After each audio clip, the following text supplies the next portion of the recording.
Hello, hi everyone, কেমন আছো তোমরা সবাই? আজকে চলে এসেছে একটা নতুন ব্লগ ভিডিও নিয়ে। তো সকালটা শুরু হলো পুজো দিয়েই। তো আজকে ছিল আমার জন্মদিন, তো সেজন্যই পুজো দিয়েই আজকে আমার দিনটা শুরু হলো। তো পুজো দিয়ে এসে তারপর এখানে প্রসাদটা খেয়ে মায়ের হাতে চা দিয়ে শুরু হলো আজকের দিনটা। তারপরে দেখো এখানে আমি রান্নাবাড়ি করে নিচ্ছিলাম, এখানে ঘুগনি করছিলাম আর এদিকে ডাল বসিয়েছিলাম ঘুগনি রাত্রের জন্য। মেয়েদের জীবনটা বড়ই অদ্ভুত বলো। বিয়ের আগে যখন জন্মদিন আসতো তখন মা কোনো কিছুই করতে দিত না। সেদিন আমার প্রিয় রান্না থেকে শুরু করে সব কিছুই আমার মন মতন হতো। আর বিয়ের পরে নিজের মন মতন তো দূরে থাক, সবার পছন্দ মতন রান্না করে তাদেরকে দিতে হয়। তারপর দেখো এখানে মা এসে পড়েছে, মা আর বুনু আর এসে সবাইকে পুজোর জামা কাপড় দিচ্ছিল। এখানে ভাইকে দিচ্ছিল, এর আগে আমার শ্বশুরমশাইকে দিয়েছিল।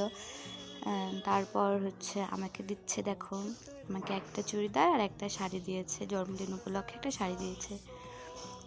তারপরে হচ্ছে আমার আম্মা শাশুড়ি যে তাকে দিয়েছে।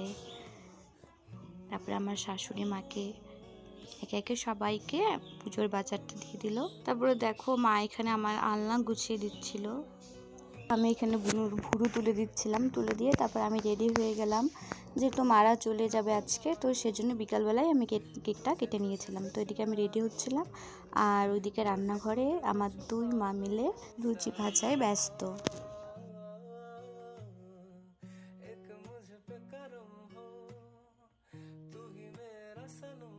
তো দেখো আমার দুইটা কেক হয়েছে, একটা এই বাড়ির থেকে আর একটা আমার মা নিয়ে এসেছিল।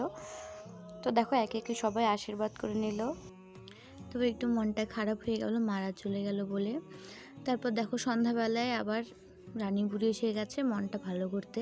তো আজকের ভিডিওটা এতটুকুনিই ছিল, কেমন লাগলো অবশ্যই জানিও। Thank you for watching, by.